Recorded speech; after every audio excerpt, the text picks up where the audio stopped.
Mammouth.media. I am not Morgan Freeman, and what you see is not real. Ivre de ma puissance nouvellement acquise, je vous ai roulé dans la farine. President Trump is a total and complete dipshit. Le coronavirus est un signal que nous ne pouvons pas ignorer. Des deepfakes, il en existe de toutes les sortes. Mais d'abord, qu'est-ce qu'un deepfake? Réponse avec Marie-Laure Lato de la cellule Décrypte de la RTBF.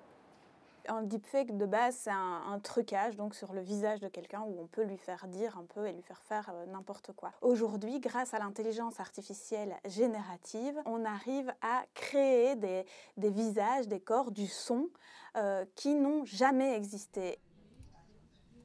Les deepfakes donc représentent-ils un danger pour le métier de journaliste? Ça va devenir de plus en plus difficile pour nous journalistes et pour tout le monde en fait d'identifier ce qui est vrai du faux. Avant, on pouvait dire la preuve en image. Aujourd'hui, c'est de moins en moins vrai. Alors, il ne faut pas remettre en doute toutes les images qu'on voit, mais sur Internet, il y a beaucoup de choses qui circulent et c'est là qu'il faut être très attentif.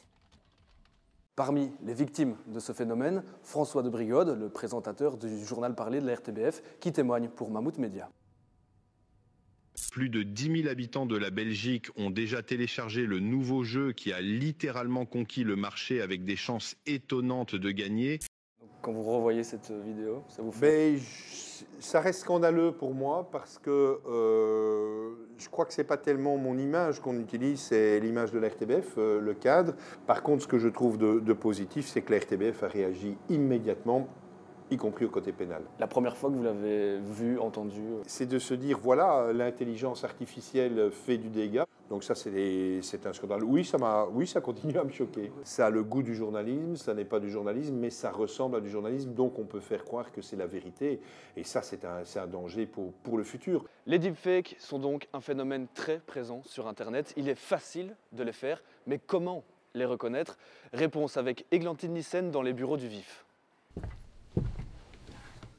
Il y a plein de moyens de savoir dans le contexte de la vidéo ce qui se passe, où c'est, est-ce que ça n'est pas déjà une vieille vidéo. Il va aller voir dans la rue différents endroits de la rue. Est-ce que en fait, c'est un magasin qui existe, où ça se situe. Le but de toutes les vidéos fact-check, c'est d'encadrer chaque fois les éléments à regarder.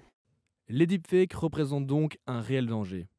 S'il existe des techniques pour les fabriquer, il existe également des solutions pour les débusquer. Au fond, il ne s'agit que d'un nouveau challenge, surtout pour les journalistes.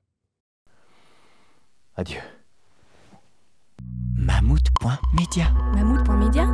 Tu connais pas?